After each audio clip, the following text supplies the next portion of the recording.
Saudara Menko Polhukam Mahfud MD menyebut Indonesia darurat tindak pidana perdagangan orang. Hal ini berdasarkan data kematian korban TPPO yang jumlahnya mencapai hampir 2.000 jiwa sejak tahun 2020 hingga 2022. Mahfud mencatat Provinsi Nusa Tenggara Timur paling marak mengalami tindak pidana perdagangan orang. Melihat tingginya angka perdagangan orang di Indonesia, pemerintah menyiapkan langkah jangka panjang. Salah satunya yakni memperbaharui Perpres tentang gugus tugas TPPO dan menjadikan Kapolri Jenderal Listio Sigit sebagai ketua harian.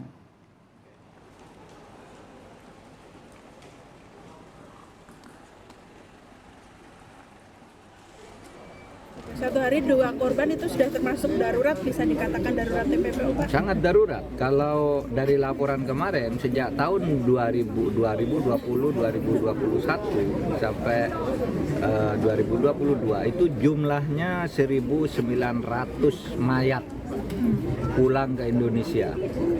Ya, yang paling banyak memang NTT, tapi di daerah-daerah lain kan juga.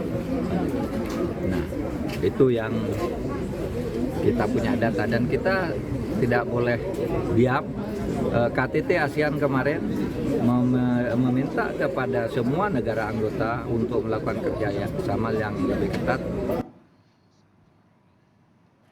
Kapolri Jenderal Listio Sigit Prabowo menegaskan akan menindak tegas siapapun yang terlibat dalam tindak pidana perdagangan orang atau TPPO. Polri kini telah diberikan kewenangan untuk jadi pelaksana harian terkait Satgas TPPO oleh Presiden Jokowi.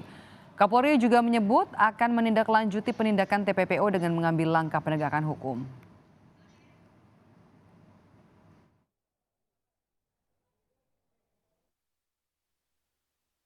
Dan saya kira ini segera kita tindak lanjuti dengan mengambil langkah-langkah penegakan hukum dan tentunya mapping saat ini sedang kita laksanakan dan dalam waktu dekat kita akan segera mengambil langkah dan tentunya sesuai dengan komitmen kita bahwa kita akan tindak tegas siapapun yang terlibat di dalamnya dan tentunya tim saat ini sedang mempersiapkan diri untuk mulai bekerja.